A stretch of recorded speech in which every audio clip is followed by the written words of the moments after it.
Live from Fargo and serving you on TV, online, and on the go. This is Valley News Live at 5.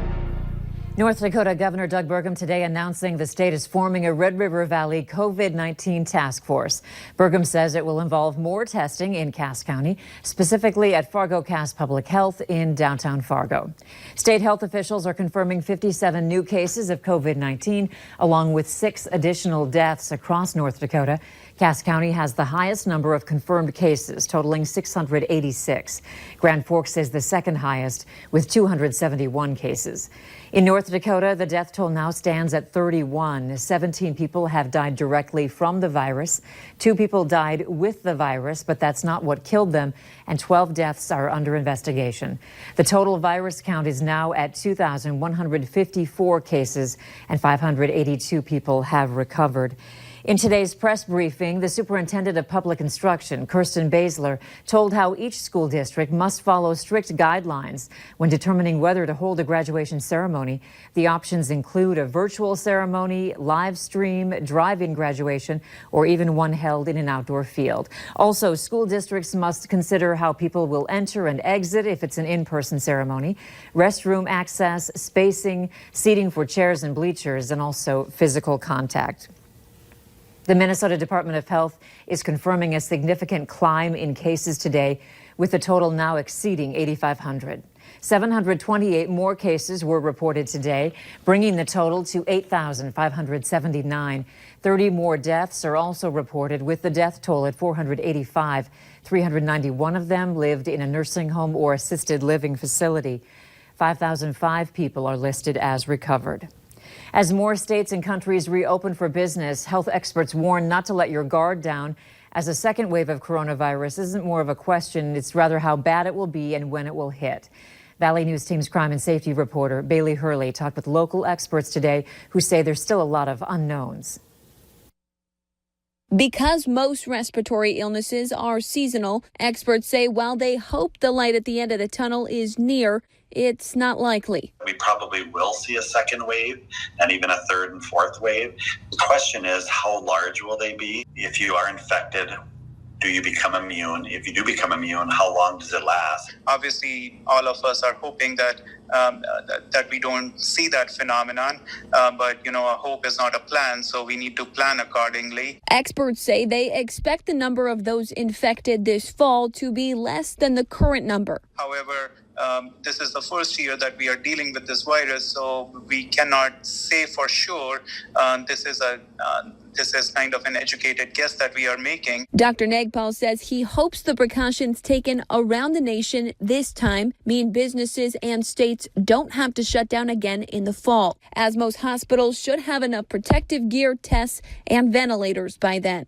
Both Nagpal and Vedor say it's important for you to continue physical distancing, wearing masks, and good hygiene for the next few months. Because although states are finally starting to open up again, this pandemic is far from over. I also realize that, you cannot just live in a bubble all the time. But at the same time, we do need to realize that this is not over. This is a marathon.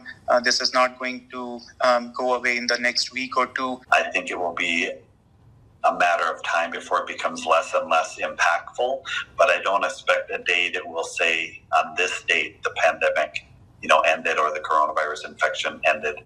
In Fargo, Bailey Hurley, Valley News Live. Both experts say as of right now they expect the second wave to hit anytime between September and November, but say things could change as more research and testing is done on COVID-19. Now this is more like it, right? Some sunshine to get us over the midweek hump. Let's get the evening first alert forecast from Hutch, who's working from home. Hey, Hutch. Hey, I got to tell you, Andrea, it is a beautiful night. I hear lawnmowers going everywhere. Gorgeous weather out. We better take advantage of it. Here is a live look from the I-29 corridor there at Luther Family Ford. Things looking pretty good. We did have a few clouds and sprinkles move through our western counties. Those are really drying up, and temperatures hitting the 60s west of the Red River Valley, and off to the east we have plenty of 50s, even a few 60s down in south central parts and central parts of Lakes Country. In Fargo tonight, things are going to be quiet. Your sun sets at 5:45, and after that, temperatures are going to really dive down. And up in the Northern Valley, there's going to be a chance of frost. That's right, sub-freezing temperatures likely, mainly north of Grand Forks. I'll have hour-by-hour details on that, and we'll talk about a cooler trend in our planning forecast, Andrea, here in a moment. All right, thanks, Hutch. New for you at 5, Fargo police now confirming that the missing 16-year-old girl and her 1.5-year-old baby have been found. Fargo police say Sabina Tamang was last seen yesterday around 5 p.m., but has now been safely located. Parents of 2 brothers who died in a 2015 crash during a school trip have now filed a complaint with the Minnesota Department of Public Safety alleging misconduct on the part of a state trooper. Ray and Kathy Kowalvog claim Sergeant Rod Eichens failed to disclose his close ties and friendships with administrators at their son's school. Zach and Connor Kowalvog of Moorhead were on their way to a basketball camp in Wisconsin when their pickup crashed on I-94 near Dalton. The family says Eichens' final report on the accident has many errors and should be changed. A 28-year-old man is now charged with murder after police say he strangled his wife during an argument and then buried her body in a crawl space. Officials say Joshua Fury is facing second-degree murder charges in the death of his 28-year-old wife, Maria Fury. According to officials, Fury returned home from work Thursday and said he found his wife missing. Police then learned the couple was having marital problems. Officials say they got a search warrant and found Maria's body in a crawl space. People and organizations from all across the country have been showing their gratitude for the frontline workers who have been risking their lives to help fight the coronavirus. Today, the Minnesota National Guard saluted those workers with statewide flyovers. 2 F-16 Fighting Falcon aircraft from Duluth flew over several Minnesota communities. The COVID-19 pandemic has changed many people's lives, putting future events in limbo. Many commencement ceremony plans for schools are up in the air. Valley News Team's Callie Hubbard spoke with a member of the 2020 class and looks into the school's plans. It definitely goes really fast. Logan Fletcher is a graduating senior at Fargo North High School. He was a 3-sport athlete and involved in many clubs. I think the biggest thing right now is there's a huge lack of motivation among students. We're missing all of these key important high school experiences and memories. Graduation will be different across the board this year. Fargo Public Schools will have a virtual celebration in a couple weeks and a tentative in-person graduation in July. Senior high school in East Grand Forks is planning to have a virtual graduation ceremony next week, allowing graduates and 4 guests in the school. This class of 2020 strong is just a motto to help motivate us. Fletcher is one of the many trying to figure it all out. We're all dealing with this pandemic and now we need to do it together. Don't give up now. There's only a little bit left. Might as well push through and end on a good note. In Fargo, Callie Hubbard, Valley News Live. Fargo Public Schools says there's no word on location and times of the in-person graduation. West Fargo says they haven't released any information on graduation as they're waiting to see the guidance on graduation from Governor Doug Burgum.